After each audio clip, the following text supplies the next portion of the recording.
All right, welcome everybody. We are live, and we want to welcome everyone to the preview to the as you can see there on the screen, the 4th annual Strange Realities Conference 2022. And we have right now 3 of the speakers that are going to be at the conference this year, coming up October 14th through the 16th in beautiful Nashville, Tennessee. And we're going to be joined hopefully here by a 4th person. Adam Gorightly should be joining us soon, hopefully. And he was having some technical issues, so hopefully he'll be with us. But I want to introduce the people that we have on, which have all been on Conspiranormal before. We have Samantha Engel. Hello. Hi, Samantha. Excited to have you here in Nashville coming up in October. And her co-host, he's your co-host, Samantha. Yes, of course. Without question. On Great Lakes Lore, but also the host of the Saucer Life, Aaron Gulyas, is also here. Yes, hello, Aaron. You guys might have heard him before. Yeah, you probably have heard him on. You probably have heard him on Conspiranormal. Where did the road go? Everybody needs to do like the Aaron Gulyas mashup. And Tim Binnall is with us. What's up, everybody? Who has been a part of Strange Realities since the beginning. I'm part of the fabric of Strange Realities. You are absolutely part of the fabric. I saw you roll your eyes, Sophia. And I think that we are going to we're going to have a lot of fun just because you're going to be there, Tim, coming up in October. But I can tell you, Aaron and I and Sam have a little group chat, and we talk about the event a lot. And we're excited to announce that we have found the drinking spot, at least on one night. Okay, what is that? This is, and it's Conspiranormal Strange Realities, perfectly adjacent. Sam found it, I believe. I did. Yeah. Yes. And it's actually within walking distance of SIR, which is stunning, and it is Jackalope Brewery. Okay. Oh, okay. That's good. Yeah. That's good beer. Yeah. Do you guys know this? You're in Nashville. Do you know Jackalope? Yeah, it's good beer. Yeah. All right. Is it next to the hat place? I don't know. No, it's a little further down from literally I think it's like less than a half a mile away. Yeah. Okay. All I've found because is it's all over Woo now. Wings is Ric Flair's Woo Wings in Nashville. So that's been my contribution to the entertainment. But, well, the Flying Saucer closed. yes, I heard about and that. that's what we all went there at the end of the conference last year, and it is now unfortunately no more. And so we needed to find another place. So I think, the Jackalope Brewing Company is probably pretty appropriate. Seems pretty cool, for everybody. It is a cryptid after all. Exactly. I searched breweries on Google Maps and was like, this one, obviously. So, guys, we are really excited to have you join us here in Nashville. And tonight, really, we're going to talk about what you guys are going to be talking about at the conference and what you guys are going to be probably going to be working on. Anything else that we want to talk about? I want to talk with Samantha and Aaron about some of the stuff from Great Lakes Lore and Saucer Life, and Tim. Whenever Adam gets over here, feel free to chime in on anything you want to chime in on. But I can tell you guys, I've been working on a preliminary schedule, and as of this moment, I think everybody here, you guys will be speaking all on Friday night. Nice. Kick out the jam. So I believe, Tim, I'm still kind of wrestling with it a little bit with the schedule, but I think I pretty much got it. Tim, you'll pretty much be starting us off. I love it. And Aaron and Samantha will be speaking sometime in the middle of the night. I saw Gorightly, and then he promptly disappeared yet again. So I don't. They don't want you to hear what Gorightly said. I don't think they want you to know what Gorightly is going to talk about. But let's, Tim, let's start with you, man. Sure. Let's start with what you're going to talk about and how that kind of is fitting in with some of like the presentations that you did in the last 3 Strange Realities. Strange Realities conferences. Yeah. Well, it's a whole different realm. I mean, it's completely different from. It's totally different from Flat Earth. I moved on from Flat Earth, so Thankfully. yeah, there wasn't much more I could get out of it. And last year I talked about the force-fed mysteries. This is another mystery, and it's this case called the Yuba Five. It's kind of like known as the America's Dyatlov Pass incident, and it involves 5 young men who they lived in Yuba, California. I'm going to give a super basic version of this because I haven't really submerged myself in the case yet, but I'm aware of it from over the years, reading much stuff about it. Anyway, so these 5 young men, they were like developmentally disabled, and this was the late 1970s. So it's hard to really quite get a grasp on what their limitations were and that sort of thing. But they were functioning adults generally, and they were out. They went to a basketball game. They were going to be in a basketball tournament the next day. They were very excited about that. And then somehow they disappeared this night, like a Friday, Thursday night, something like that. No one knew where they were. They couldn't find them. Finally, they found them. I'm not sure how much time later, probably like a week. Like I said, I don't have all the details right now off the top of my head. But anyway, they found them like a week later. Well, they found their bodies a week later, and some of them were off. They were up on a mountain, way the hell out of nowhere where they should have been, like opposite of Yuba. Like they should have been on their way home after this basketball game. Somehow they went the opposite direction. The car was on the side of the road. Some of them were like off in the woods on this mountain, dead. And it was several weeks later when they found these guys, because then up in the mountains in like a forestry cabin, they found one of the guys dead, like all tucked in under a blanket and shit, like someone had left him there to die.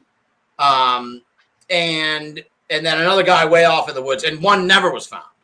So no one knows why these guys went this opposite direction, why they took off into the woods, why they were up in this cabin. There was food in the cabin, but you had to like open it with it was like army surplus shit. So you had to like do the can thing. But they should have been able to get into the food. Nobody knows really what the story is. It's a really bizarre mystery that remains unsolved to this day. So that's the general version of it, and I'll have a lot more details down in Nashville. Perfect. Everyone loves a good mystery, so that sounds great. Yeah, that's a weird one. It's often been compared to the Dyatlov Pass stuff. Right. Yeah. I mean, it's different, but very similar in a lot of ways. Just like a mysterious. They weren't out hiking, but it was like, why? Yeah, it's just very odd. It was in the wintertime. Yeah. So they figured kind of like they must have been trying. Were they trying to get away from something? Were they like? It's very weird. But we'll explore all these questions down in Nashville, including sort of like the local. If you kind of dig a little bit into it, then there's always sort of local scuttlebutt. So like this local scuttlebutt that these guys had run afoul of some townies, and wherever they were, had gone up into the mountains, and but there's all kinds of theories that maybe the guy that vanished, maybe he had something to do with all this, or maybe somebody came along, and I think that they found the car like on a bridge. Somebody thinks, oh, maybe they threw this guy over the water. Something happened, maybe something happened with this guy, and then they all took off to get away from whoever threw the guy over the water. It's like, it's a very, very strange story. So yeah, it should be fun to explore and see about it. It's one of those, I don't know, I like to think sometimes, how could they even I don't know how, if they could even, this isn't something you could solve necessarily unless somebody came forward with a confession, because it's not like one of these things with DNA or anything that I can make out. So it's one of those cases that could be a mystery, forever. So, Yeah, back when you could just kill people, get away with it. I know. Good old days. Sucks now. Well, we're still trying to get Gorightly on here. He may not be able to join us. He says he's been having problems with StreamYard and Chrome. Sometimes. Well, that'll just build the mystery for everybody. Yeah, I guess so. Yeah, he tried. I guess we'll try to do another episode with him at some point. Poor guy. I'm gonna have like this stack of books for him to sign. Yeah, Same. yeah. So all the people tonight tuning in for Tenney and Gorightly. Right. Yeah. Tough I shit. guess I guess it didn't happen. So but whatever. We will carry Rip it on. off! You guys you guys are just gonna have to carry for Gorightly and Tenney. I'm sorry, y'all. No, we'll be fine. We'll have a good time. All right, excellent. Sounds good. Awesome. Anything else that you're looking forward to in Nashville, Tim, since you're a Strange Realities veteran? Yeah, well, yeah. Getting back to Nashville, I love it down there. I really do like it a lot. It's sort of like the perfect size kind of city for me. It's not too crazy, and the Wild Game restaurant we didn't get a chance to eat at last year. That was a Kutch party foul. Although I don't know if it was open that day, but Kutch was like, we Just don't. blame it on him. Kutch will accept the blame because he didn't want to offend Michael Hughes, who's next to me here on the. And Michael Hughes is vegan, so he didn't want to take Michael Hughes to the Wild Game restaurant, and then we had to go to like Olive Garden, and it was like what? So, yeah. So that's now we're committed. And Michael Hughes can come if he wants, but that's for sure. I think it's weird having been to Nashville now. This will be my third time down there. I have kind of this weird like sense of it's certainly not hometown pride or anything like that, but sort of like I know this place. I'm excited for Sam to come, for Gorightly if he hasn't been there. I'm not sure. I'm excited for my friends. I have a lot of good friends who are coming to this event, which is really exciting. And some of them haven't seen some of this stuff, like the Parthenon, specifically, which is really cool as hell. And just sort of the scene down there in Nashville. So yeah, I'm excited about that. We always love having you, man. We have a lot of Thanks, fun. man. Yeah, I think was the first time you were ever here. Was it in 2019? Yeah, Tim? Had yeah, you that never was been my to first Nashville time before? in Nashville, and I really fell in love with the place. It's great. Yeah. Yeah. Good. That's great. Yeah. The Big Game restaurant. You guys are staying. You guys are staying in the same area this year too. Yeah. So really You close. can walk to you it should- if you just you need some should. elk ribs. This time we don't have Josh. He won't ruin it for you. So He didn't ruin. He's just trying to be nice, but it was like, come on, man. Well, it's a good Yeah. thing we can walk because you don't want to drive after eating an elk. You eat an elk, you shouldn't be driving. You're just sort of logy and tired, and sort of wipes you out. Like getting a rack of those brontosaurus ribs in Yeah. the Flintstones or something. Yes. It's gonna drag your car over. Absolutely. it's not something you want to just. Maybe you could like give your presentation on a full stomach of elk, Tim. So sorry, I had some buffalo on my way over here. I've never been to that place. Sir Phil, Really? have you ever been there? I've wanted to, but yeah, it just seems like it's a bit of a tourist trap. Right, Seems right. that way, yeah. Because like Music Valley, where you guys are staying, that's and Aaron knows this too by now. Like that's very much like the touristy area of Nashville. It's cool. It's affordable Yeah. and quaint, Right, unlike right. downtown. So Right, exactly. And I think Kiki's asking where in Nashville is that. It's in Music Valley. by Opryland. By Opryland. So you've got Opryland there, and you guys, there is a picture of Aaron Gulyas right next to Cooters. Cooters is down there too. Yeah. Right. Yeah. So Dukes of Hazzard Museum, yeah. Yes, that whole scene. you can see Museum. you can see the General Lee right there. So and don't forget the CIA mind control programming site of the Fiddler's Inn, as referenced by Bryce Taylor in Transformation of America. Oh, that's right. Yeah, or Kathy O'Brien. Yeah. Or and, yeah. Yeah. I was Guys, hoping be careful. Don't book at the Fiddler's Inn if you're staying. there was no statue Right. of Boxcar Willie anywhere that I saw, which I thought was. But that was his old hangs. Yeah, Sir Phil and I have joked about putting you guys in the Fiddler's Inn just for that. just so you could just so you could Yeah. you could catch the vibes, the mind control vibes at the Fiddler's Inn. You should put Gorightly up in the Fiddler's Yeah, Inn. He probably would have some. Yeah. Could be like his. He might mecca. have some experience. Yeah. Yeah. He was trying to get to the ice machine and ended up in the underground chamber. Oh, Yeah, man. Kiki Dombrowski says the Fiddlers. I hear the Fiddlers Inn is super haunted. Wow. So Oh. yeah, that Also, for people probably makes sense. coming to Nashville, Steve Berg, actor, comedian, and paranormal enthusiast, who will be also a speaker at the event. He is adamant that he's taking me down to the honky tonks. So anyone who who wanted to try the honky tonks last time didn't get a chance. I didn't do any of the honky tonks last time. Adam took me down around through the honky tonks, but it was a Monday night and the Bills were in town playing the Titans, and the game literally had just gotten out, and I was like, one team hadn't have lost. Well, and it was in like, I don't 2019 want to be around a bunch of You drunk did people. see the honky tonks in 2019, though. Yeah. You may not remember. Oh, I sure did. That was awesome. It was really cool. I really enjoyed it. So I would love to do that again. And Steve Berg wants to do it. So, yeah. But what we did see in Nashville, I doubt it's still there, is the bombing site. Yeah. From Christmas. Yeah, that was pretty. 19 must have been 2020. Yeah. It's 2020. Still haven't Yeah. really fixed it. So I haven't been down there since then, Tim. That was obviously that was October of last year. Yeah, so that had been And like over a year. it had been it had been about 10 months. Yeah, it And was creepy.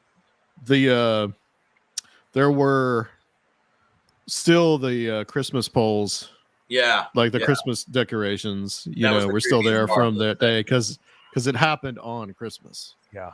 Yeah. That was Yeah, so they just fenced off the whole area, and it was like looking in like some creepy time capsule. It was really, it was, I wouldn't say cool, but it was enlightening. Yeah, that was pretty unreal. You went down there with me and Luke, and we walked around, showed you some places around like where James K. Polk is actually buried. Yeah, I was going to mention on this the- to Aaron and Sam because Yeah. you guys are kind of history buffs. That's the president that's buried. That you took me to his we grave. are history professionals. I was going to say that's our job. buffs.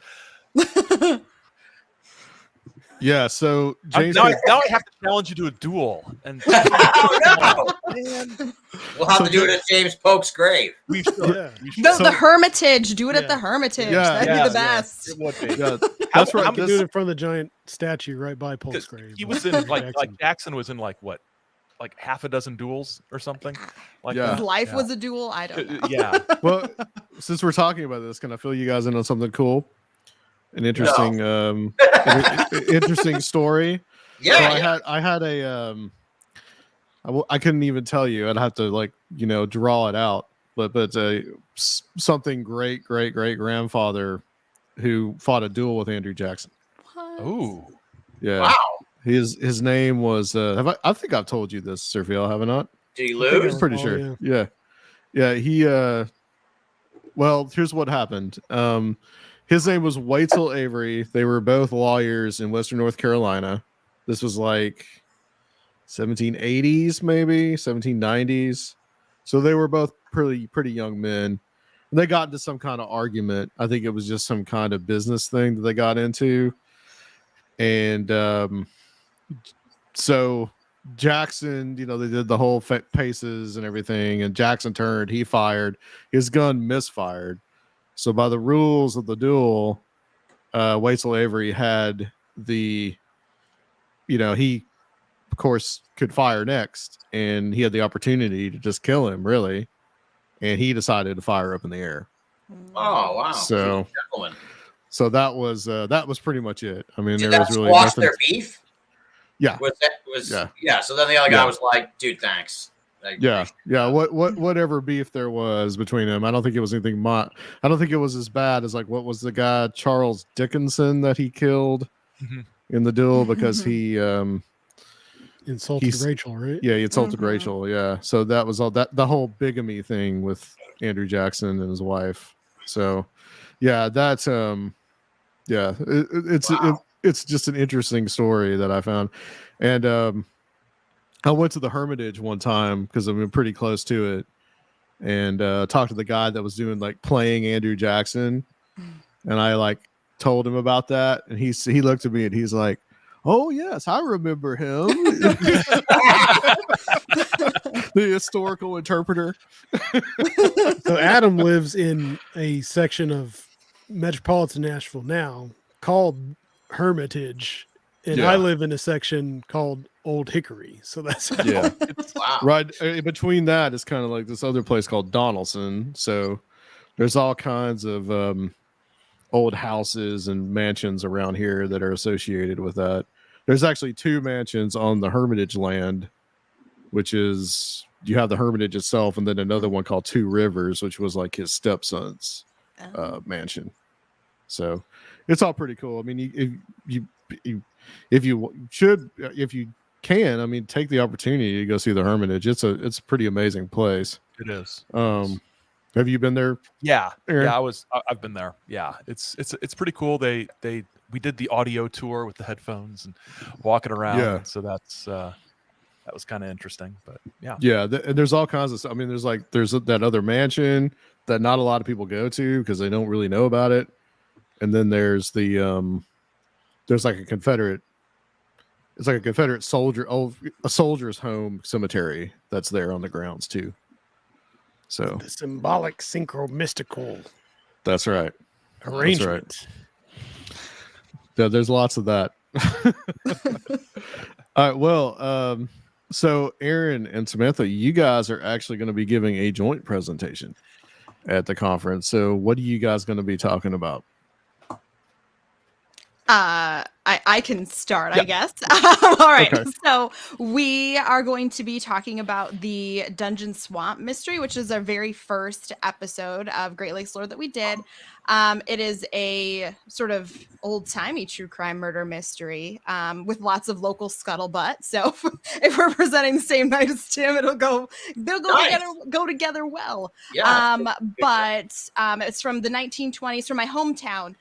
In White Cloud, Michigan. So, a father-in-law ends up dead, then the husband ends up dead, and it's a, whodunit. But growing up, I'd always heard that, this area of, the outskirts of our town was very haunted because of this. And so we're going to look at it like a case study, is how historians sort of break down, like, here's this ghost story from the present, but what in fact did happen, and, how does everybody get it wrong on the internet? That kind of thing.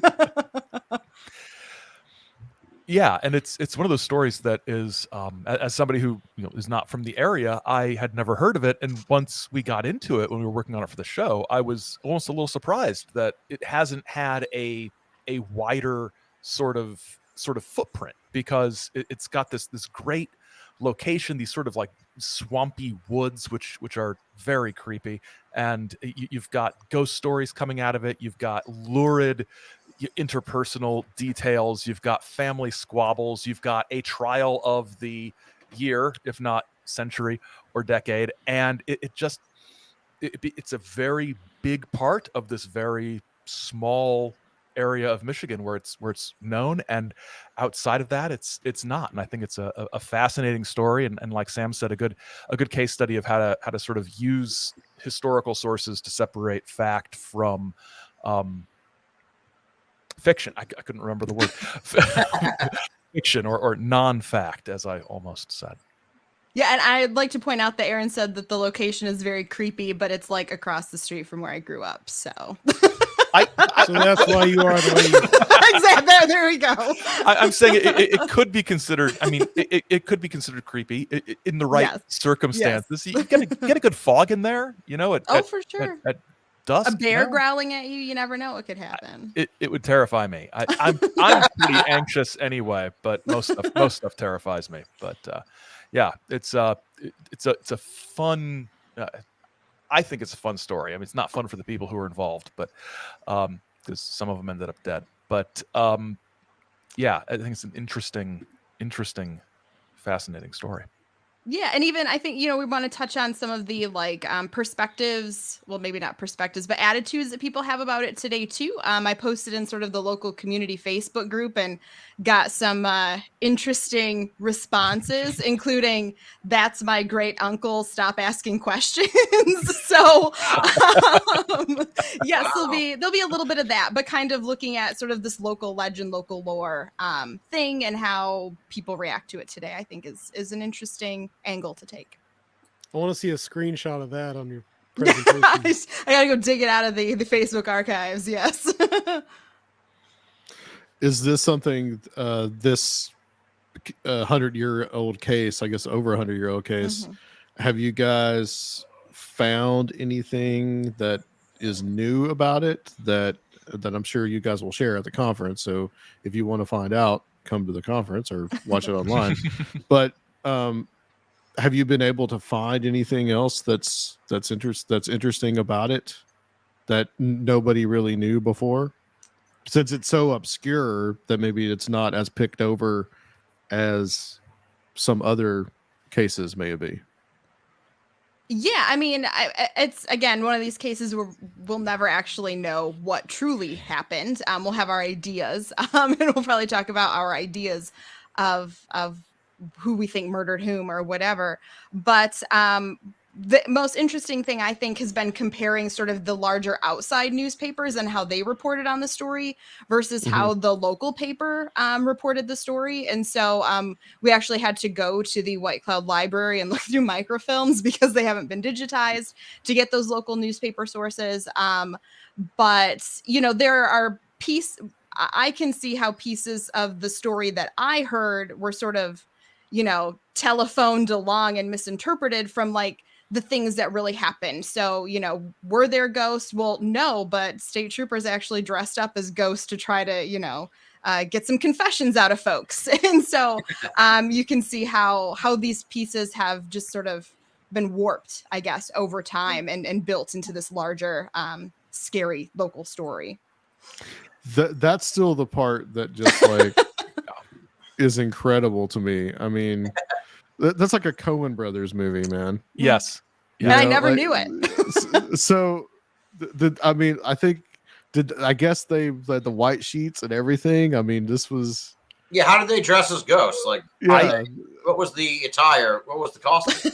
It was white sheets, wasn't it? Yeah, it was. Oh, wow. With eye holes. Yeah, I hope so. I hope so. Yeah. Or they Charlie Browned it. I don't know. I was gonna say that.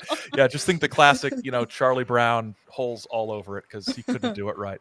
But yeah, it's that aspect is what one of the things that caught my eye as well, and it's much more well reported in the local sources than it is the sources from Detroit, which is where most of the mainstream or the more widely known reporting is from. And one of the things that really comes through is the attitude of people from the cities towards the people who live in this rural this rural area.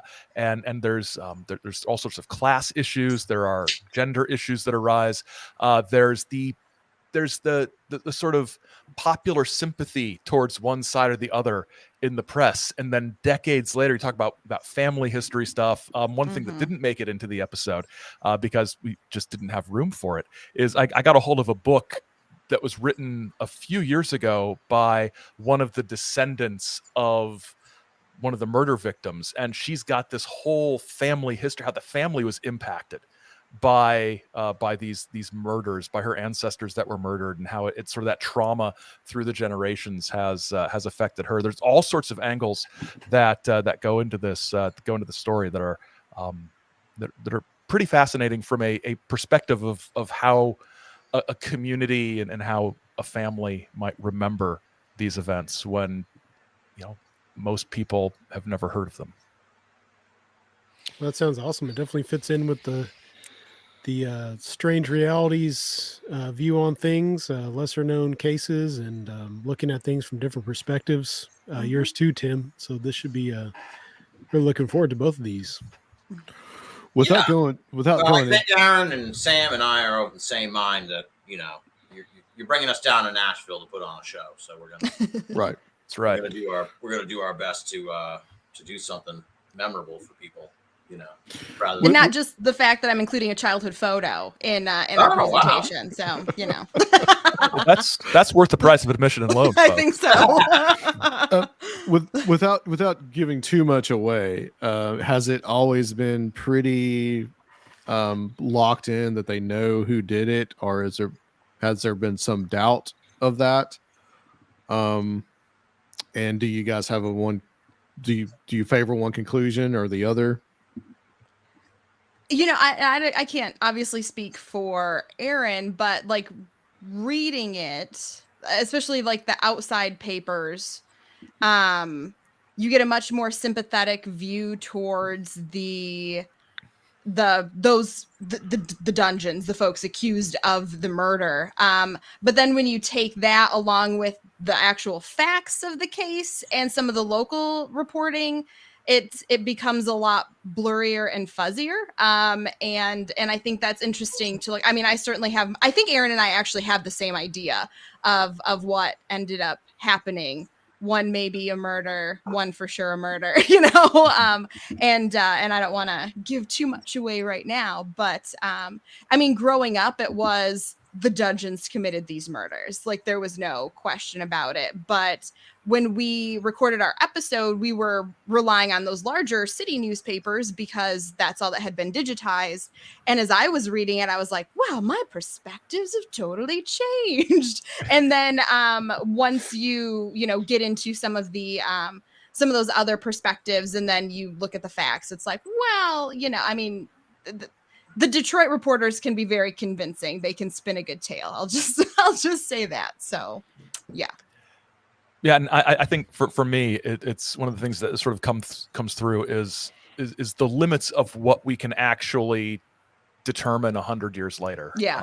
And the limits that were on sort of forensic work 100 years ago, especially in cases where there's suspected poisoning. There's a lot of things that today would absolutely not fly in court. Absolute. I mean, dressing up as ghosts to terrify confessions out of people. I think that would be a 14th Amendment issue in most federal circuits. But it's just, it doesn't seem like it's that long ago. Ooh, the 1920s. I was going to say I remember that. I don't. But I remember the century. Right? It's the 20th century thing. It's not like it's the Dark Ages, or it's not like it's early America or the frontier or anything.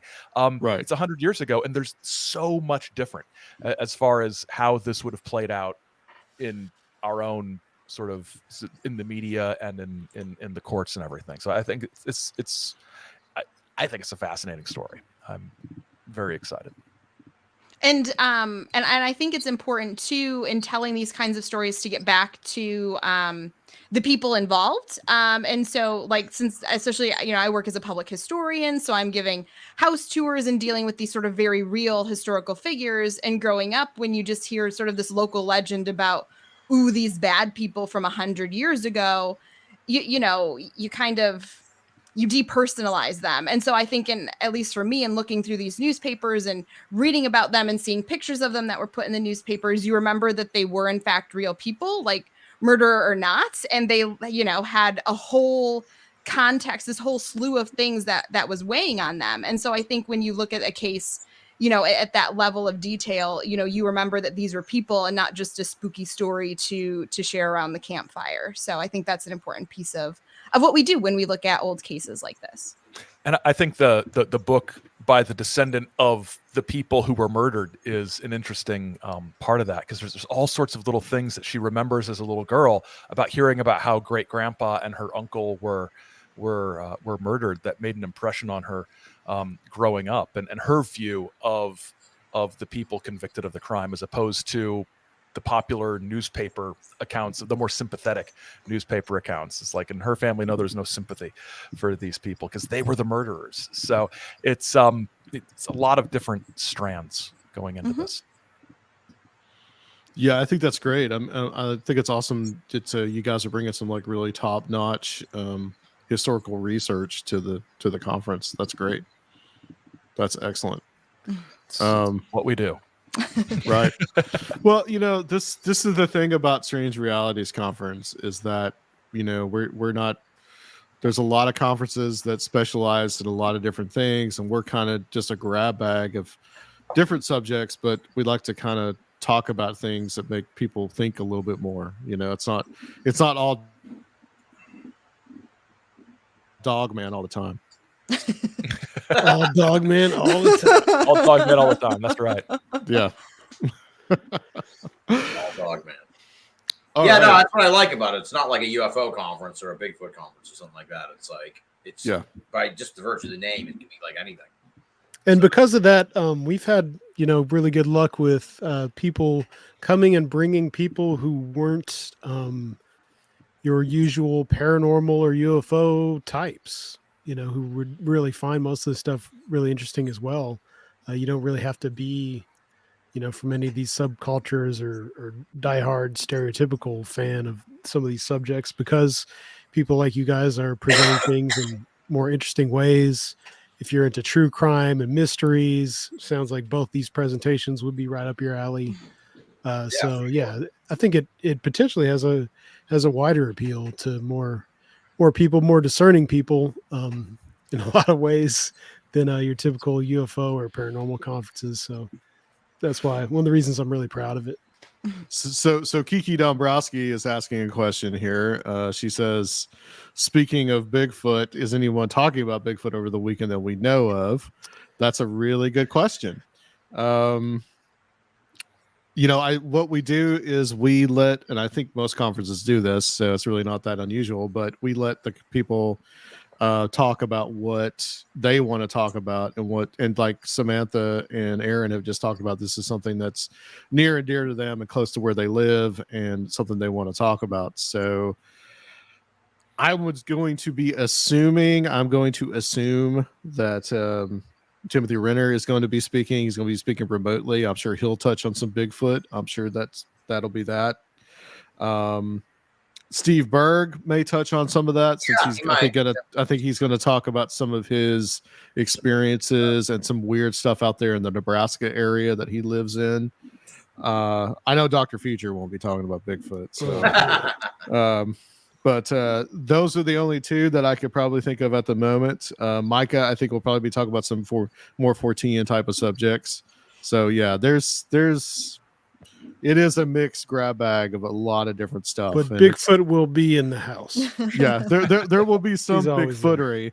He's right. He's back here wearing sunglasses. Yeah.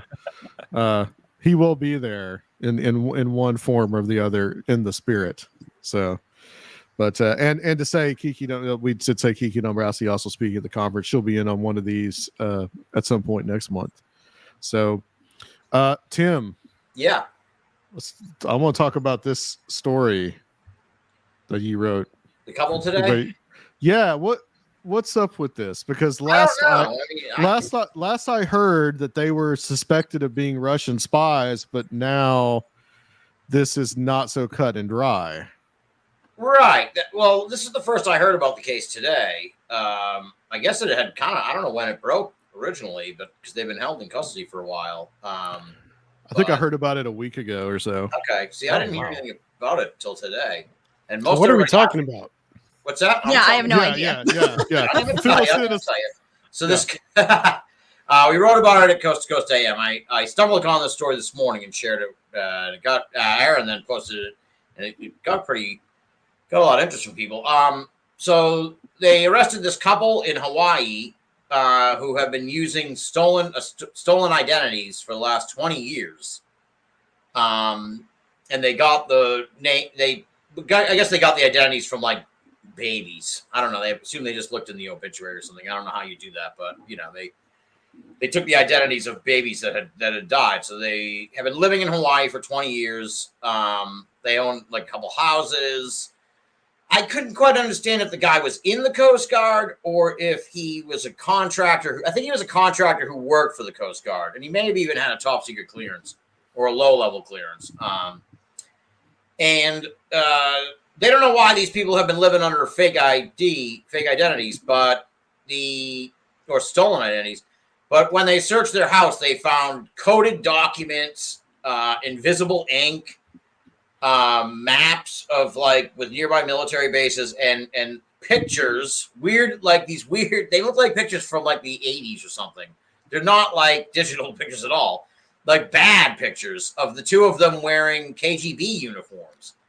And the lawyer's like, no, this is a perfectly good, reasonable Halloween for all this. Yeah, it's like they bought the invisible ink as a gag, and they were dressing up as KGB agents for cosplay, and it was like they don't even look like good costumes. They're just like they look like what you'd expect a dumpy ass KGB uniform to look like. It's like, like a frumpy old military jacket with some things on it and a crappy hat. And so this is really weird. When they brought them in for questioning, they were put in. It was like classic TV movie thing. They put them in the room, and they must. I assume they knew they were being recorded. I don't know what, but I guess the woman said to the husband, "We have our protocols," which the federal prosecutors say is like they interpreted that to be in reference to like code of what to do, instructions that foreign nations tell their assets if they get arrested.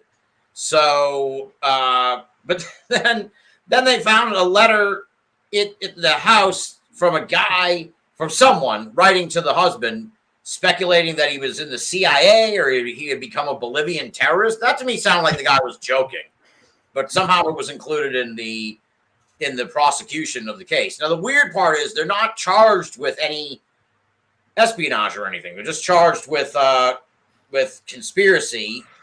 And I don't even understand. I would like to know that, like what that means. But lying on a passport application, which I assume is how they got caught. Like, I think they probably tried to get passports under their fake names, and it tricked the system. And they were Real like, ID Act came. Yeah, and they're like, who are these Yes. people? These people don't exist. So, and something like extreme identity theft or something like that. It's like aggravated identity. Aggravated, theft. yeah, It was, yeah. Yeah, That's when you like steal it. Yeah, it's like when you steal it, like, and you look mean while you're doing it. Yeah, maybe it's because they took it from dead babies or something. It's like you didn't just make up a name out of whole cloth. You stole a name from a dead baby. Asshole. Like that's aggravated. That's aggravating. So I don't know what the conspiracy part though. Like I would like to know. Like I don't know what. It was more than one person they got together. I guess and knocked it out. working together to break the other two laws. It seems like you can charge conspiracy on just about anything as long as there's more than one person involved. Right. It's one of those sort of like added sweetener sort of charges. Yeah, I know. Even though I have no intention of committing any crimes, I always kind of see these things and I'm like, oh, that's just not fair. Come on. She's like, you committed a robbery, but you were wearing dress shoes and not sneakers, so that's another. And it's like, where are these coming from? These add-on. You pile them on, and then you got something to bargain with in the plea bargain. Exactly. Yep. That's how they brought down the mob. Have none of you watched Law and Order? So that's the story. And so they want to get out of jail. The judge is like, "This is super weird." No, so you're staying in jail essentially. And their lawyer's like, "Come on, man! Like this guy, they've been living a normal life in Hawaii. There's no way this guy could be a Russian spy in the CIA, a Bulgarian terrorist. Like this is absurd, essentially." So he's like, "If you think he's a spy, let's see your evidence." And that's kind of where it's been left for now. Wow. Yeah. Then the question is, who the hell are these people? Like, if they're not spies, what are they doing and who are they? It's like a public access cable version of the Americans. Yeah, that's what I was going to say. Yeah, They're what they called the illegals. Yeah, so that's it. So yeah, Zach Copley here. He said maybe they were they were cosplaying characters from that show, The Americans. Great show. Was excellent. Yeah. So like how old are these pictures? That's a good. They're pretty question. old. If They look pretty old. Yeah, they look. You really got to keep those. Come on, that's the worst. Like that. They're not tradecraft right there. Right. It's like if these are spies and they're this bad, they would have been caught before now. Yeah. That's what the lawyer said. He's like, why would they, if they were KGB, if they were spies, why would they take pictures of themselves wearing KGB uniforms? It doesn't even make any sense. To throw them off the trail, right? I mean, I'm sure it's nicer to get that Hawaiian assignment than like Washington D.C. area or something. Yeah, no kidding. No kidding. For a spy agency that doesn't technically exist. Right. Yeah. Right. Yeah. Right. I think it'll turn out that they're like somehow kind of like what Copley was saying, but I think it's going to be that they're like eccentric more than anything. Well, like, so the thing about the baby names thing, that seems to be a pretty common that's how it's done. thing. It's like most of the time it's just going and taking them off of like gravestones and stuff like that. That could be it too. Yeah, that's how. Yeah, I don't know exactly what the deal is with that. I guess it's something with the social security number, or I don't. Are they reply We're not for a social social security number? Identity. Yeah. We should probably stop talking now. About this. Well, back in the day, there was a guy they arrested. No, he died, and then it came out. It was this summer or last summer or something, but it was a guy, he robbed a bank. And then he fled to Massachusetts and started a whole new life. And I guess like back in the 70s or something. Massachusetts, huh? Yeah. Well, he, I guess like back up until like maybe the early 80s or something like that, you could pretty much get a new identity easily. It was like, I guess you could just call up, I don't know, the government or whatever and be like, I lost my social security thing. And they didn't have a database or whatever. So they were just like, all right, here's a new one. It was that kind of thing. That's my understanding of it. It was pretty easy to just be like, or something like, I never got my social security thing when I was born or whatever, and my name is Randy, blah, blah, blah. And they're like, oh, that's a strange oversight. Sorry. That happens all the time. Don't even worry about it. Here's your new social security card, Randy. And then that's it. Then now you're like Randy. So who are you really, Tim? What's your real name? I would not impersonate this person.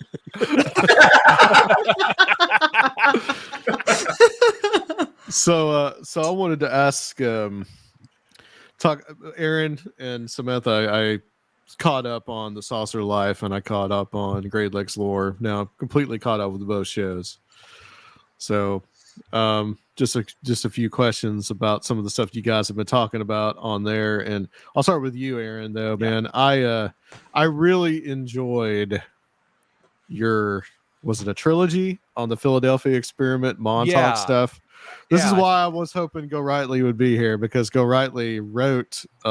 We did actually a show about this with him a long time ago about the Montauk and the Philadelphia experiment material.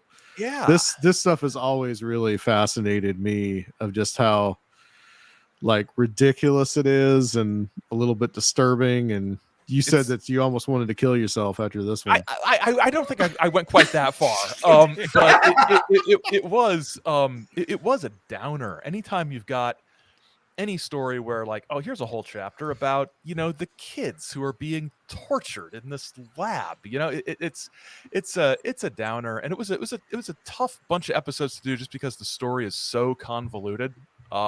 Just you've got anytime you've got a time travel story, I've got a hard time keeping track of whose soul is in which body at which time. So you got like reincarnation and time travel all built in together, and so that was pretty tough. And then there's like the way that Montauk keeps, and it keeps resurfacing, and I think I want to say that if Stranger Things hadn't taken off the way that it did, maybe it would still be dead. But once it sort of comes out that Stranger Things was initially titled Montauk, that was the working title of the show when they were pitching it. There's a lot of things based on the Montauk project in the show. And when you watch the show, you would have no idea unless you already knew the Montauk stuff. You're like, oh yeah, the monster, and then oh yeah, the lab. It sort of makes sense, but it's a very, very loose sort of.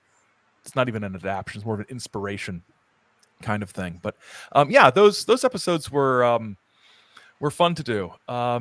It's a whole lot of very unsavory people involved in all of it. Yeah.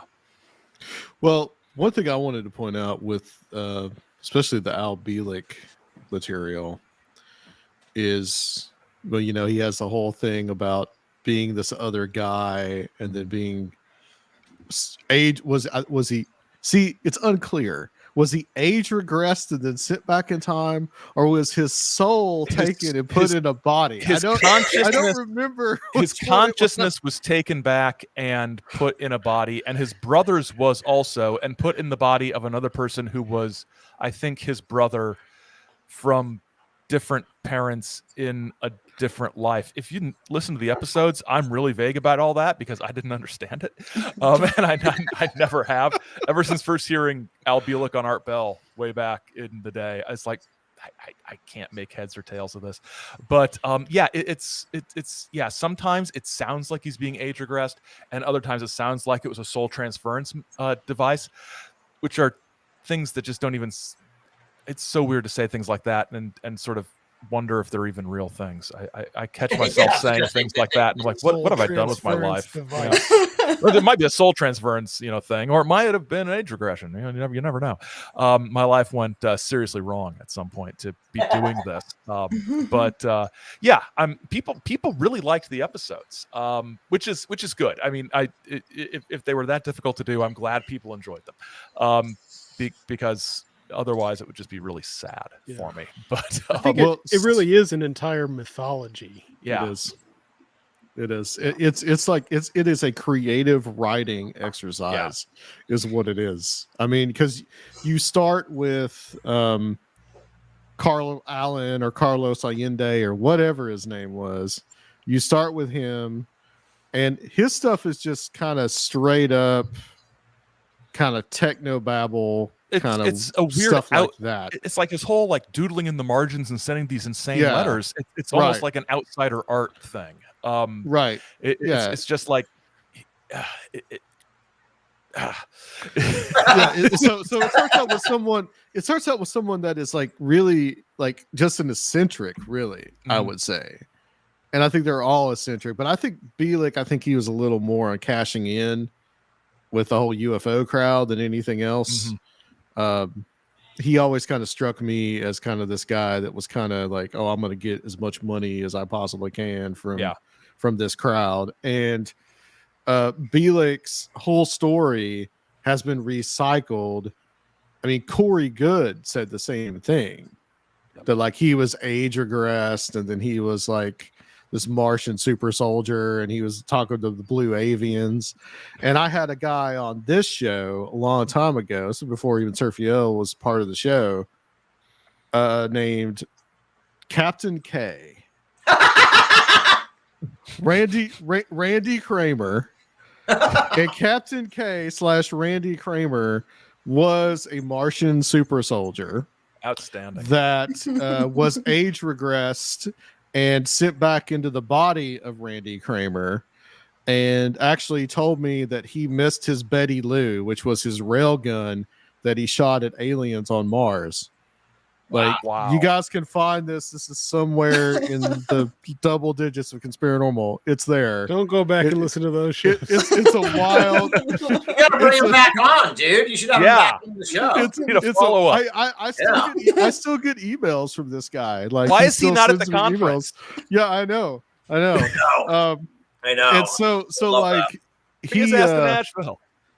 Because I could put him up at the Fiddler's Inn. Yeah.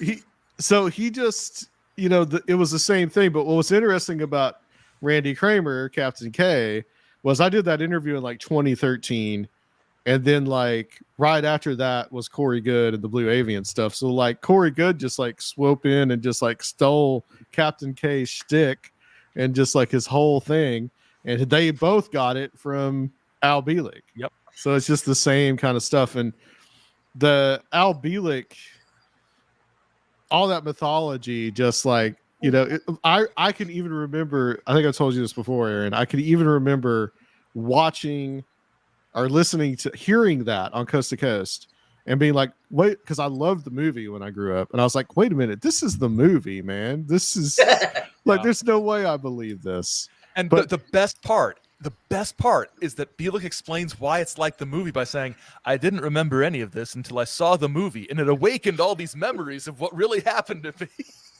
Oh wow! Didn't he say something about like the movie was never shown Yes, in the U.S.? The movie was never released in the U.S. It's like I looked it up. No, here's the box office receipts. It was never released on video. It was the fastest theatered VHS release to that point in history. That's It's funny. He's just the opposite of truth. That's funny because as a child, I probably watched that every other day on HBO, like literally. It was half their schedule. Yeah, right. Philadelphia Experiment. Yeah, like almost every day. I mean, it's a decent movie. You know, it's not a great movie. It's a decent movie. Yeah, I've seen a lot worse. That Exorcism movie we watched was probably we watched a movie based on the Exorcism episode of Great Lakes Lore we did, and so bad. Didn't you say it was the worst movie you'd ever seen? It is. That is, I without a doubt, the worst movie I've ever seen. No question. Movie? It's the Exorcism of I Anna, can't remember her name. Anna Eklund. Anna Eklund. Yeah. Yep. It's available on Tubi, which must be the home of just crap. I mean, where's this movie? Nobody will even sell me this movie. Well, Tubi has it. You know, this movie has no commercial value. Tubi has it. You know? Tubi has some amazing movies. If you want to just watch bad movies all day, you can watch it on Tubi. Yeah, I'll tell you that. It's incredible. There must be money in it somehow. I don't know, but yeah, that Exorcism of Anna Eklund was so bad. Yeah, so Blackwood Wolf John Opes, he says Philadelphia Experiment, My Science Project, and Real Genius. Those are definitely the three. Do you remember My Science Project? From vaguely. Yeah, that was another one that had to do with like UFOs, and they had some kind of like weird device that came from a crashed flying saucer. What is he saying? Those were the HBO movies? Yeah, those were on HBO a lot. Yeah. The one I remember all the time was now I forget it. The Australian kids, they get kidnapped by 3 or 4 like ruffians, and one wears like a Santa mask. Fortress, it was called. Yeah, it was on HBO all the time. You don't remember that one? No, I don't remember that one. No. Yeah. Yeah, and the little kids was like, "Father Christmas is at the window," and then like, pops on the window with like a sawed-off shotgun, and then it's like, "Holy shit!" It's intense. It's like really real. Like it's like, "Holy shit!" This is like, is this really like this really happened? That's kind of as a kid when I was watching it, I'm like, this is horrifying. This explains a lot about you, actually. Fortress, yeah. Whoa, what a movie. Oh my gosh, yeah, I found it on Wikipedia. I gotta watch this. Yeah, it's great. I think even on the Wikipedia page, if you go down some ways, it's like the movie, like no one seems to know much. Like the movie was kind of like a nothing movie. Then it showed up on HBO early, and they just played it all the fucking time. Yeah, so. It was initially released anywhere on HBO. That's where it was straight to HBO, and then later was released into theater, but only in Australia.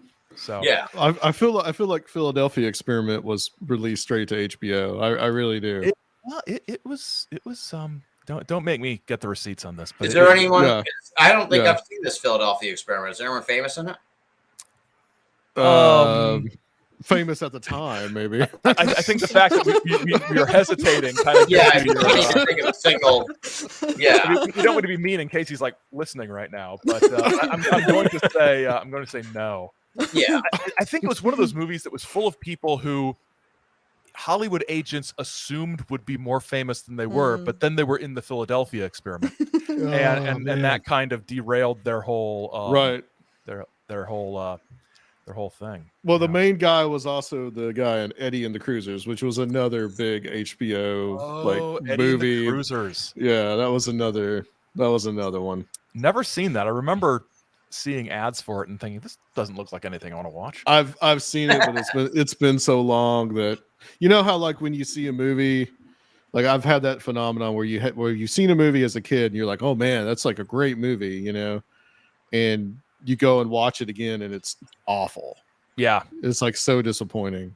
So I think for one of these monthly Strange Realities things, we need to just have like a watch party that's participatory and we can all just talk shit. You know, Aaron, I actually wanted to hit you up about that and talk about. There was a movie you talked about on Saucer Life. It was like a British movie with two kids that help an alien. I think it was from like the 1950s. Yeah. Supersonic saucer. Okay. Yeah, Wow. supersonic saucer. Yeah. It was weird. It looks like something from an alternate reality. It really does. It's very strange. Yeah, maybe we should do a some watch Dr. party. Future movies. That He won't do it. He told me he won't do it. He said he doesn't want to subject people to it. What? He's in the movie? He made his own we'll rip movies. him off from the internet like everybody else and do it anyway. You can join us if you want, Dr. Future, but we're doing it. So wait, so he made a movie like a fiction, Movies. He made 3 movies when he was younger, in his 20s and his 30s. He made Nightmare on Neptune, which was like his science fiction movie. He made another one called Lord of the Shadows, which was his vampire movie, and What Now, which was his post-apocalyptic road movie. Wow. Filmed in Build them location. all and find some good stills, and we'll let you share your screen. Yeah, that sounds actually interesting. It's funny. We're digressing a lot, but it's funny because he wanted me to see this thing that's actually on Tubi, called like the Dark Satan or something like that. It's one of those everything is terrible things where they put all the videos together. The Great Satan, I think it was. Yeah, the Great Satan. And we're watching this, and like he'd been waiting the whole time as we're watching this. Like, and then he said he says, look, and like he's on it. He's in it. From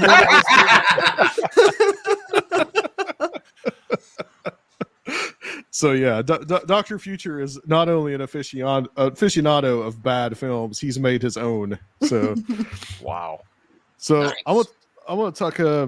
You're doing a series on Gulf Breeze now, Aaron. Yeah. That's like the one that just popped. I guess was that one. Yeah. So I can't tell you much yet because I've only done the first episode. But there's UFO sightings. There's UFO sighting debunking. There's MUFON getting kind of weird. There's the Gulf Breeze 6, which is not really related, but it's in the same town. So sure. It's some wild stuff. This is one of those get the people on Twitter off my back. Fine, I'll cover it. Topics. So. That sounds mean, but no, it's hard to do topics that revolve entirely almost around what people see in an audio format.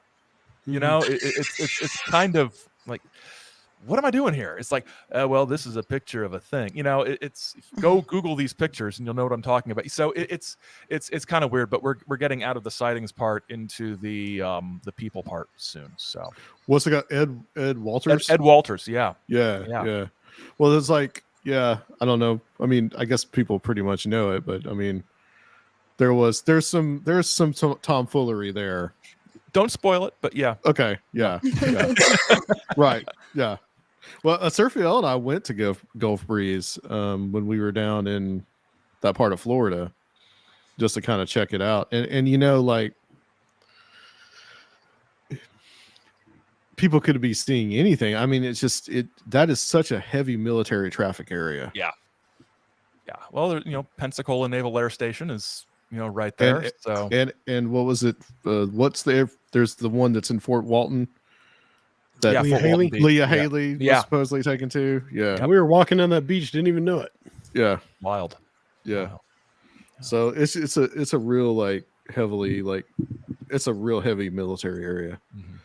So I'm gonna talk a little bit some Great Lakes lore stuff. Real quick, I do want to say for Aaron Gulyas, see that you're doing a lot of photography with these vintage cameras. Yeah, I had 2 rolls, not turned out at all last night. So we want to see your picture of that lamp through the window, and see if you can replicate some of those Gulf Breeze photographs. Oh yeah. Oh, I should. He used a Polaroid. He used a Polaroid though, which means I'm gonna have to buy another camera. So there you go. There's your yeah. excuse. And I will make fun of him for You it. will make fun of me.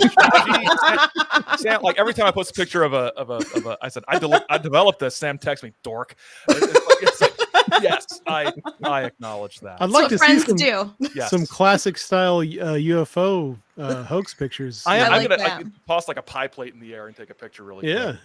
We can make shadow people. We could do all kinds of Oh things. yeah, absolutely. And it's on film, so you know you can't fake it. Yeah. Aaron, have you got your own developing room? Have you got your own little room? I've my wife lets me put a towel down on top of the chest freezer in the back room of the basement, and it's not a dark room, but it's a dark enough room. That's what I was. That's That's the word I was looking for. Yeah. Yeah. So, Great Lakes lore. Great Lakes lore. Well, hey, since Surfiel, I don't know if you got a chance to listen to this episode, but the Michigan's relics one was really, really interesting. Are you familiar with that though? The Michigan relics? Yeah. So what did you guys think about all that with like well, first of all, what is that? And then what did you guys kind of come to the conclusion about it? Like I guess it's pretty fake, I guess, right? Yes. Not to put too fine a point on it, but yeah. It's speculative. Right.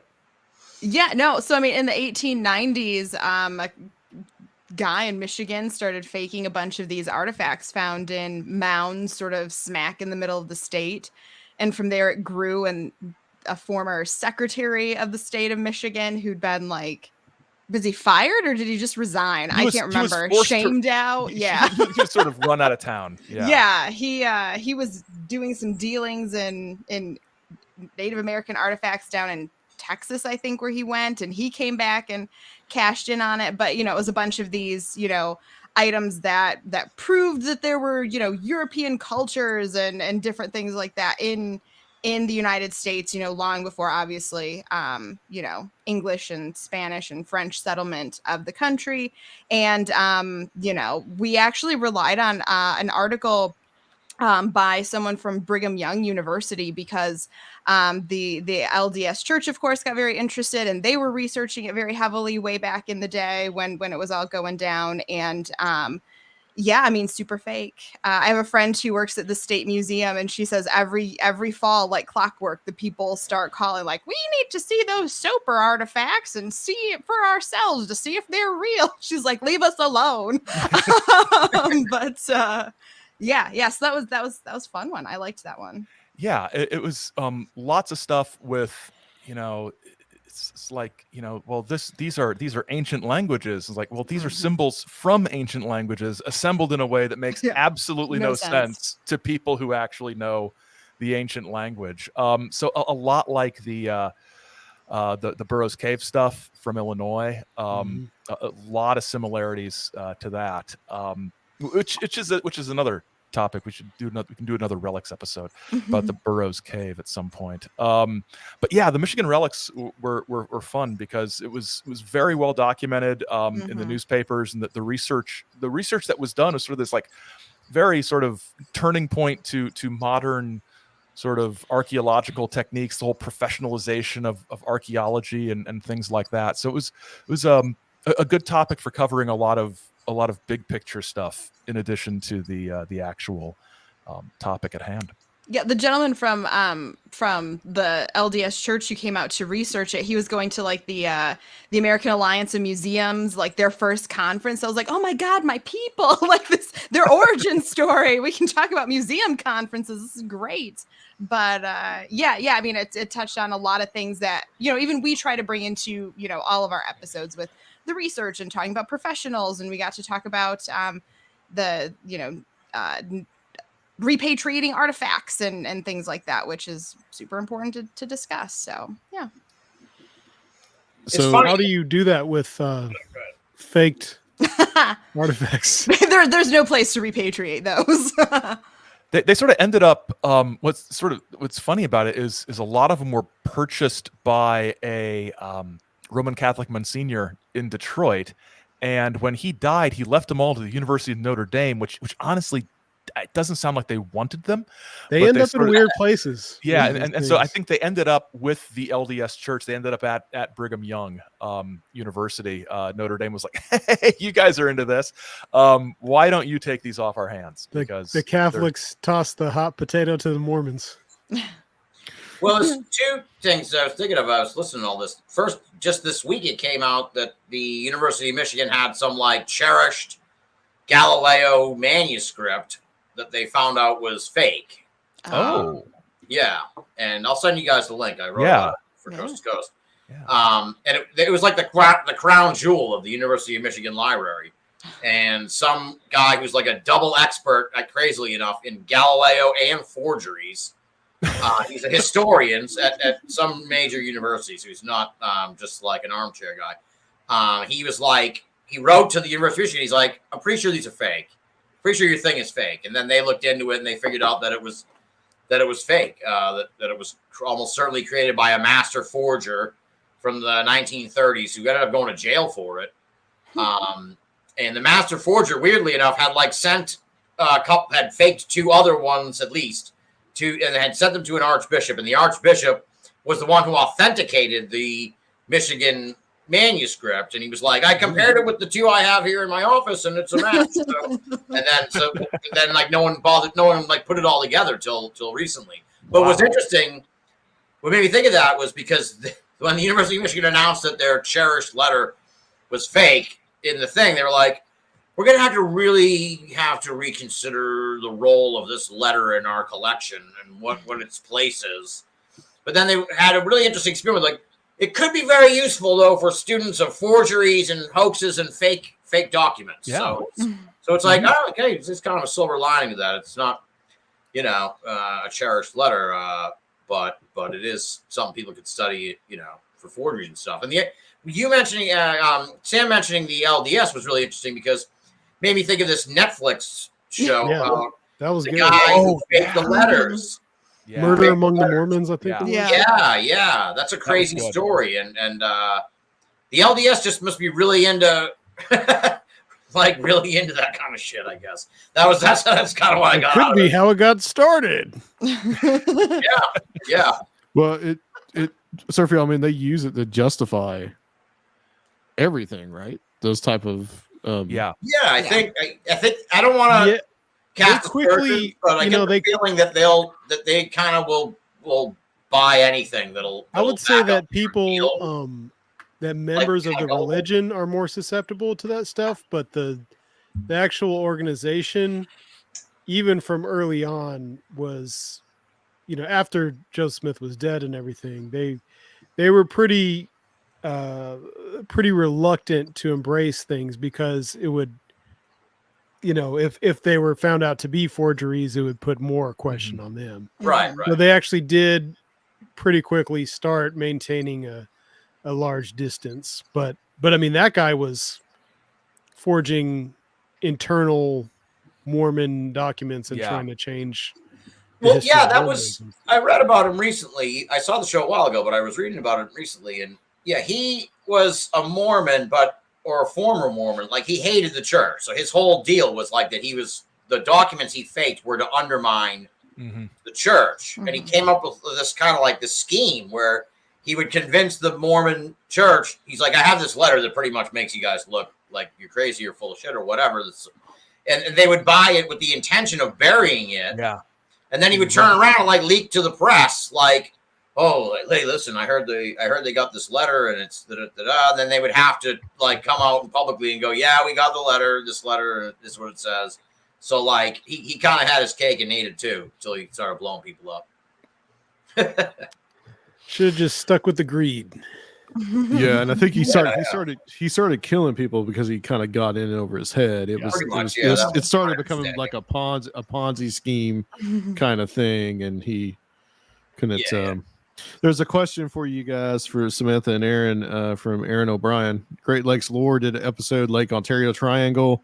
When are they going to do a Lake Erie episode? Hopefully Buffalo, New York based. Never. No, I'm kidding. Aaron is definitely from Buffalo, and we've had him on the show. He is excellent. Well, At some point, At yeah. some point, I yeah, mean, yeah. we really try to balance. Although we realize we've been very Michigan heavy recently, but we try to balance the location where our stories come and make sure that every sort of run has like some sort of spacey UFO thing and a cryptid and a murder and whatever, so that we're always appealing. So it's probably about due for another lake mystery, actually. Yeah, I think Lake Erie is. And we haven't done anything with Lake No, Erie yet. We haven't. So, and we've even done Lake Ontario. That's like a fake Great Lake. Lake Erie has been skipped. It, What in the world? We haven't done Huron yet either, though, to be fair. Oh, that's true. That's true. Yeah. But that tells you what my opinion is of Lake Huron. I didn't even remember it was there. I even lived on Lake Huron for a while. I forgot about it. It's not your favorite Great Lake? It's not. It's not. No. I'm originally from the west side of the state, so Lake Michigan is where it's at. Unless you're in the UP, then you got Superior. So, So the question I have, the burning question is: are there really such a thing as melon heads? no. No. I mean, we hate to break it to you, but no. And if there were, I don't know. It was a man with a pumpkin on his head. It was a man with a pumpkin on his head going, what was the sound he was making? Wobble, wobble. Wobble, wobble, wobble, wobble. Sound a man with a pumpkin on his head in the road going wobble, wobble. Which I just want to think it was just that. Because the alternative is there's these, there's no nice story about the melon heads. It's all like horrible experiments or children with disorders and who were mistreating children with disorders. Mistreating children with and disorders. Then monstrifying. What's the word I'm looking for? Monstrifying. Yeah, we can make that word up, right? I think so. Yeah. Monstrifying them. Yeah. So guy with a pumpkin on his head going wobble wobble in the street is my chosen interpretation. Yeah. So there's really there's no Dr. Crow. Dr. Crow never existed. Nobody's ever found him. There's no evidence of a Dr. Crow. There's people with the last name Crow, but they weren't doctors, and there were doctors in the area, but they weren't named Crow. And the thing, I think that was one of the things. I mean, I went into it assuming that this was like a fake story, but when I was researching the Michigan melon heads and found the Dr. Crow reference, and Aaron texted me about a Dr. Crow in Ohio, I was like, this is all bullshit. Like there are not two Dr. Crows randomly experimenting on hydrocephalic children. So and then there was like Connecticut melon heads, which are sort of like weird sort of off branch of the Ohio, and they sounded better. They did. It was a more interesting story, but still kind of like sort of like hook hand urban legend sort of story. Yeah, more like that. I love the explanation for the Connecticut melon heads as to why there were melon heads in Connecticut. Why is that? The incest witch family, was that the Connecticut one? It was the Connecticut land claims. Why? Right. The geographic connection. Right. Yeah, because Northwest Ohio used to be part of colonial Connecticut back until 1801 or something like that. And this is from the Connecticut Historical Society's website. And it's like, guys, before the Northwest Ordinance just cut the Ohio melon heads off, and that's what happened. Their family. We destroyed the melon head family. Government's putting up boundaries, man. Severing connections all over the globe. That's right. Tim, I'm curious, looking through the Coast to Coast news. Yeah. So we've had a lot of good ones lately.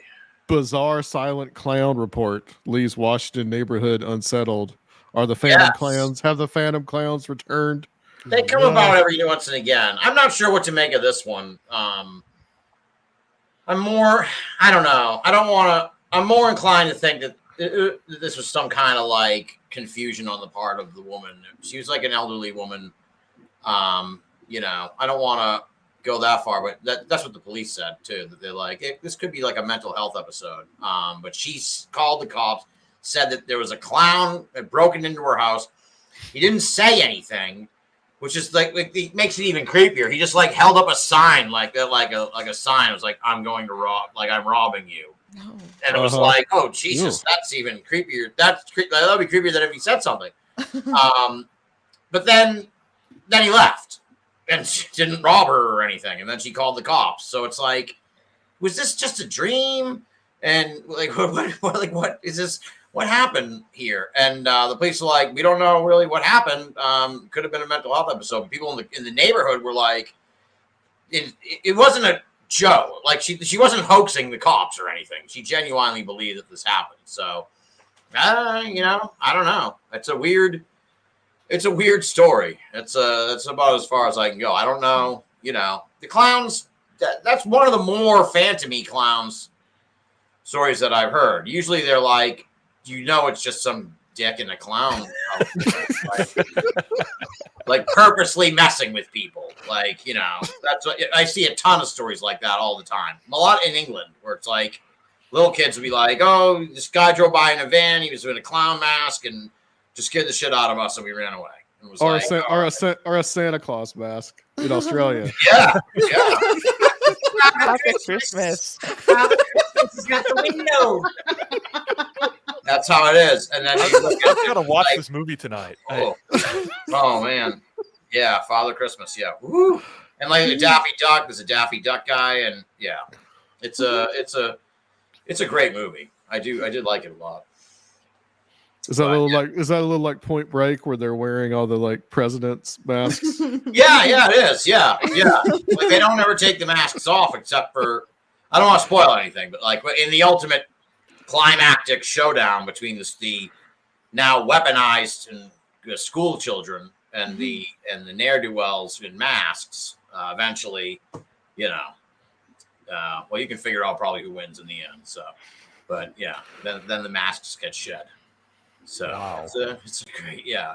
I'm thinking about it now. Yeah, I haven't seen it in forever, but it's one of those movies you watch and you watch it again. You're like, oh shit, I remember this part. Oh no, like that. Yeah, it's a really good movie. Yeah. Well, I want to thank you guys for being a part of all this. And stop right there, Adam. I promised the viewers. Oh, that's right. Well, you know what, Tim? Hold on. If I can. Yeah. See if I can. I don't know if I can blow you up here, but hold on a second. Well, let me get my here. You're on the solo layout now. Well, take me off for now. I gotta get okay. All right. Out of the fridge. People just gonna be looking at my shoe tree. Okay. well, while he's doing that, let me share my screen here real quick, and I want everybody to. We'll obviously talk about the conference, but I want to make everybody aware of the streaming audience that's here tonight and see the next few days. We are doing our next Strange Realities online event with Nick Valenzuela, talking about motifs of high strangeness, and this is all material that comes from his own investigations. And so that's for our Patreons. You can become a $10 Conspirable Patreon, or there is a link to buy it through Eventbrite as well. So that's going to be this coming Friday, the August 26th at 8 p.m. Eastern. So that's my little spiel for the moment. Nice. All right. And ready? now we will get to Tim, put him on a solo layout so we don't miss a thing. Everybody on Twitter that tonight in the tradition of the Captain Crunch Smart Food, tonight I would unveil what I think to date is probably one of the coolest beer names I've seen in a long time. Now, Aaron's kind of a beer aficionado, and so he may recognize this one, though it comes from Glendale, California. So it may not be out in me. I've never seen it before. Gorightly was here; he might know it. All right, so here it is. You ready, folks?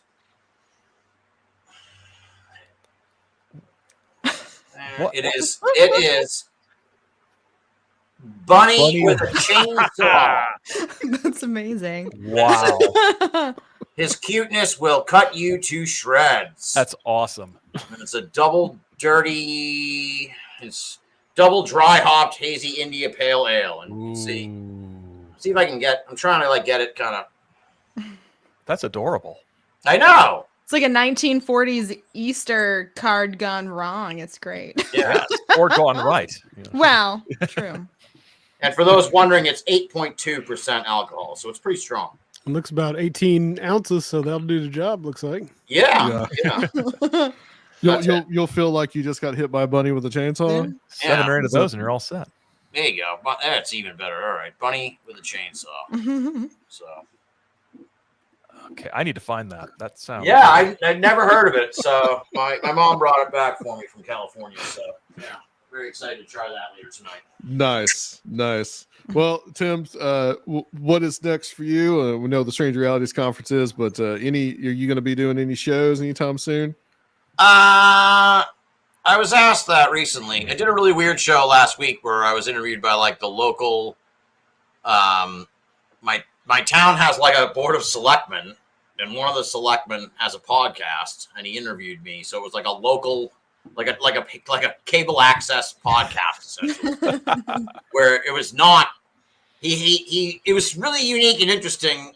Aaron might some of you guys also might recognize this sort of experience, but it was like talking to someone who has no interest in the paranormal. So you have to like it's hard. Because they have a very, and this isn't their fault, because I was like this when I got started, but they have like a very simple view of it.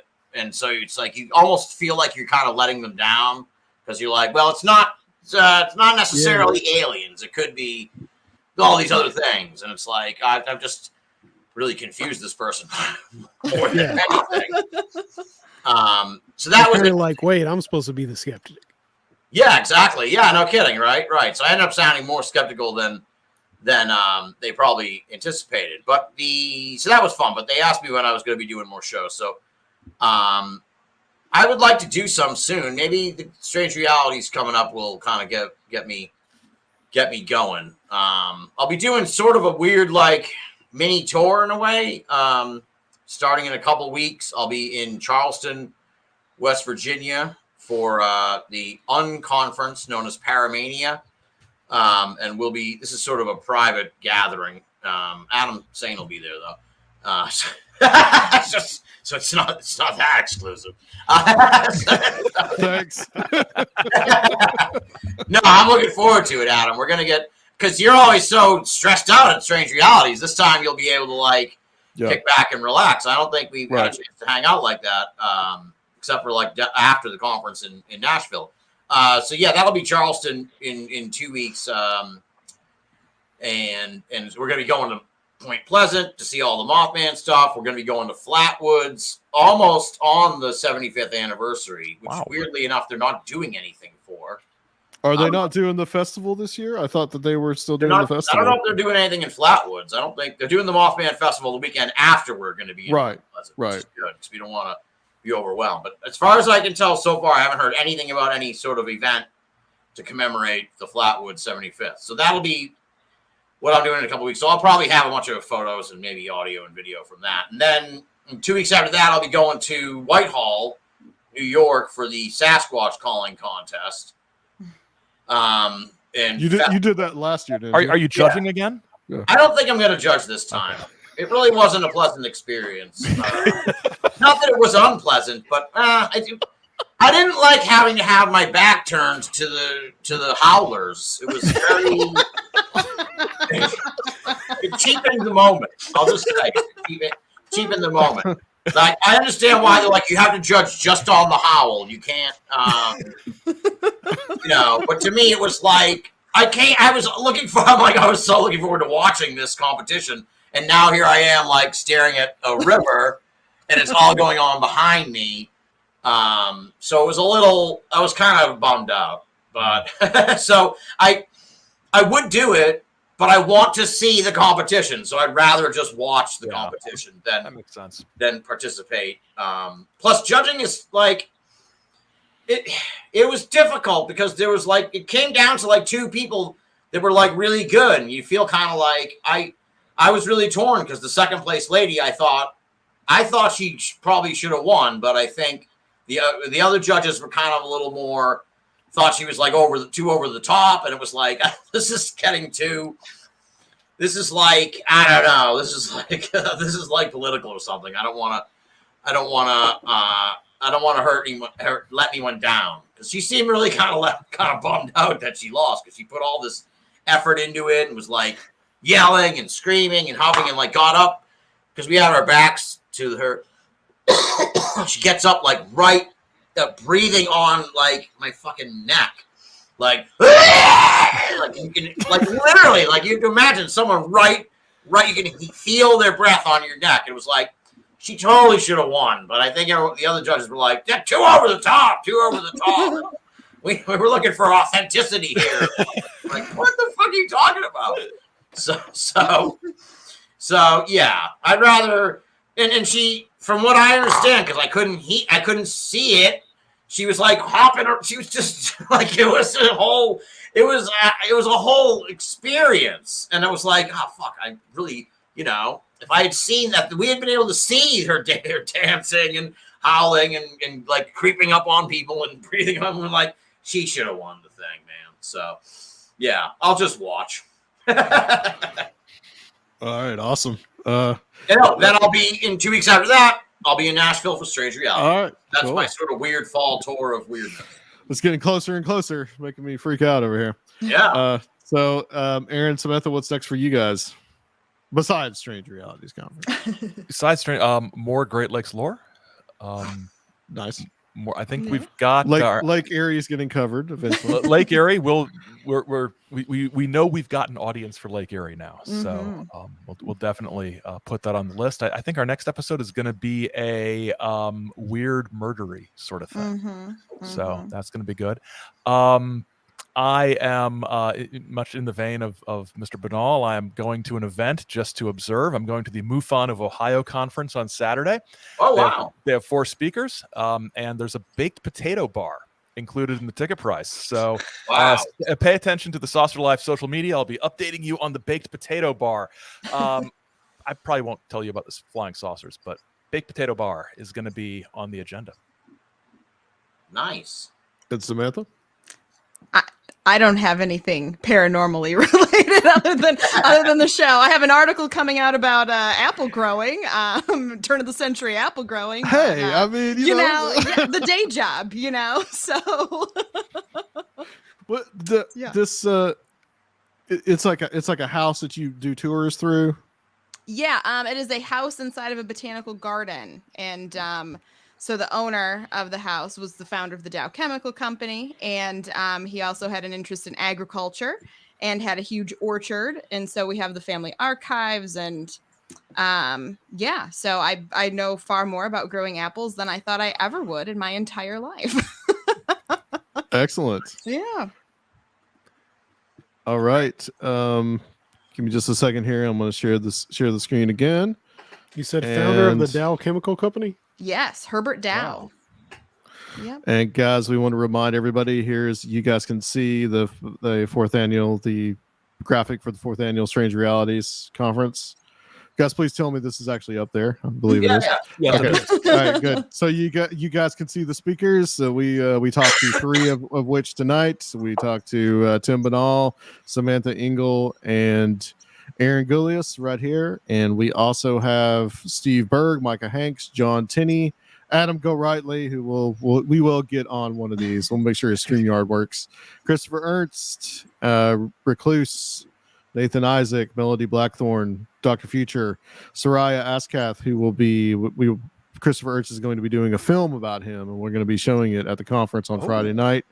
Timothy Renner, remotely, Delaney Bowers, Olaf Phillips, David Metcalf, who will also be doing a remote presentation.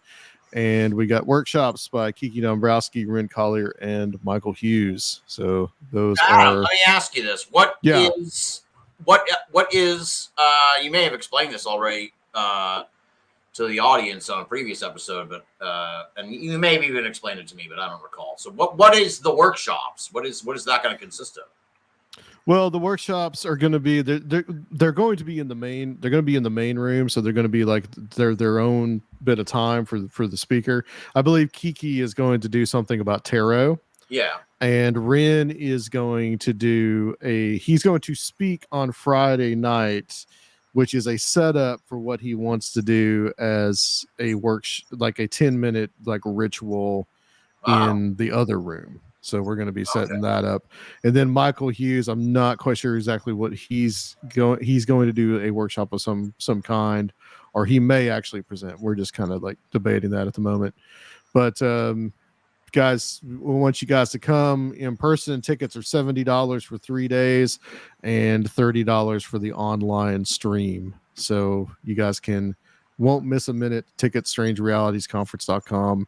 Come check it out. All right. Thank you guys for hanging out with us tonight. Thank you. This has been Yes, very thank you. special.